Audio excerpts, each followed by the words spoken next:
เอาพ่อยังเหี่ยวเอ้ยได้ยินอยู่บ่นี่มื้อนี้ก็ส่งเว้าม่วนแท้มันแม่นบ่เอาเจ้าสิให้ข่อยเว้าจังไดสั่นก็สิให้ข่อยให้เฟ้งอยู่ซุมื้อบ่ข่อยก็เมื่อยคือกันเด้มันบ่คือเก่านี่แล้วข่อยเห็นเจ้าไปเฮ็ดเวียกมาแต่เช้าพุ่นเนาะผัดไทยเขาเฮ็ดเป็นตาแซ่บข่อยเลยซื้อมาฝากเอานี่ซิเบิ่งดูแฮงไปไกลเลยบัดนี้มันบ่คือยายข้องผู้เก่าเว้ย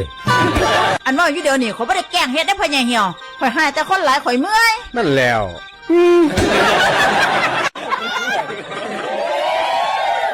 มึงเมื่อยพ่อให้แต่คนหลายจนเมื่อยว่านี่แหมกันจะแม่นโพดเนาะหรือเจ้าอยากเห็นตัวตนที่แท้จริงของข่อยอีหลีบ่เดี๋ยวให้ข่อยเซาเมื่อยก่อนเด้อเอานี่กินสิกินอยู่บ่บ่กินข่อยสาดให้ไกลเด้ก็น้ำดีสร้างสิมาหาเรื่องแท้นั่นล่ะมึงเว้าจังซั่นล่ะดีแล้วมาเอามากูสิกินบัดนี้เนี่ยบ่ได้กินข้าวบ่แซ่บเว้ยเอากินข่อยเป็นห่วงเจ้านั่นดอกเฒ่าห้าจังซี่แหมเริ่มเป็นปกติแล้วบัดนี้ตั้งน้ำมากินเนาะนั่นเห็นว่าเมื่อยน่ะยังบอกข่อยไปตักน้ำมาให้กินอีก